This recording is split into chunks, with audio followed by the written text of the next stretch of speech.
Money is one of those things that's difficult to talk to people about politically because it doesn't mean anything to us, really.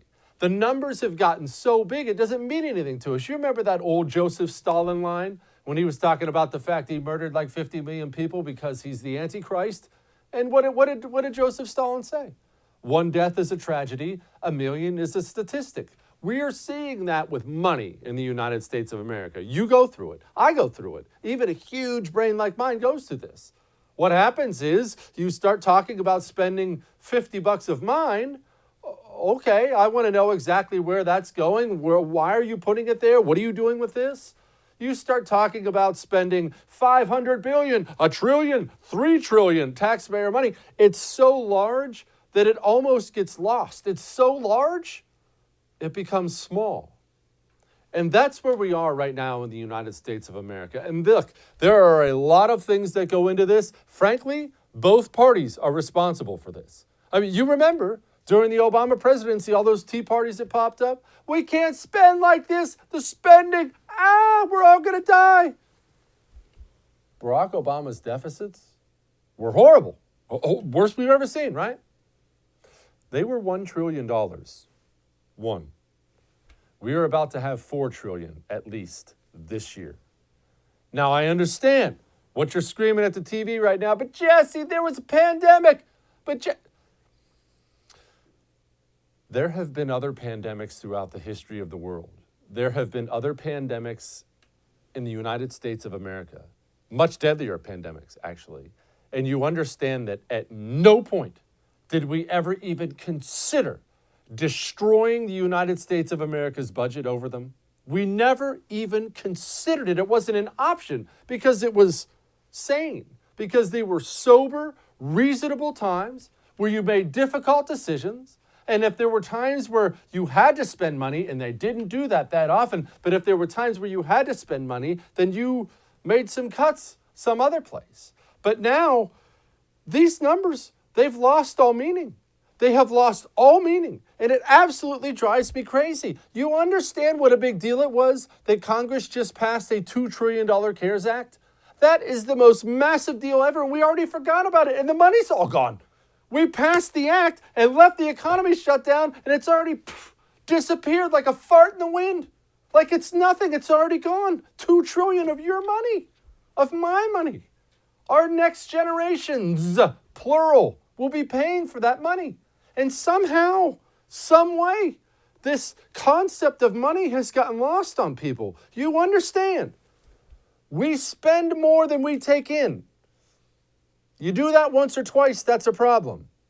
You do that as a matter of policy, which is what we have now, that's an even bigger problem. You do it as a matter of policy and then compound the problem because you just try to spend your way out of a pandemic, that's a nation-ending problem, potentially. That's what we're facing here. This is not a small deal. It is a big, big deal. And remember this, while we're spending money like drunken sailors, just tossing 50s in the air, baby, woo, make it rain, we're not opening up the economy. I mean, a couple states are partially open, right? Well, let's just tiptoe. We need to make sure nobody else gets sick. Let's do this really slowly. Several states, they're still wiping out their economy. We have cities like LA, they've since backed off on it now. This morning, they're talking about, well, I mean, at least till July. Wait, what? July? Are you people out of your minds? And now we have to acknowledge something I've been saying for quite a while. How much of this is stupidity? How much of this is malice? You're going to have to forgive me, but as I've been telling you, I'm looking at Governor of Virginia, Democrat. Governor of Michigan, Democrat. Governor of California, Democrat. Governor of New York, Democrat. Are you sensing a theme here? And they're not only staying locked down, they're flat out announcing, that's going to keep going. We got this idiot governor in Washington. He's taken down people's names, addresses, phone numbers, dates, and times that they go to a restaurant so they can trace them. I'm not making that up. So you'll have to excuse me if I see these major, powerful U.S. states and think to myself, they're doing this on purpose to screw Donald Trump. Aren't they? Rush Limbaugh agrees. Folks, I'm going to tell you,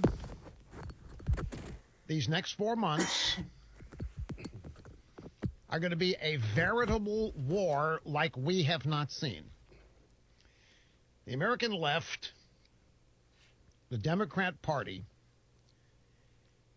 is going to do its best to keep this economy shut down, to extend and expand that shutdown, and blow up their own country's jobs just to ensure that Trump loses.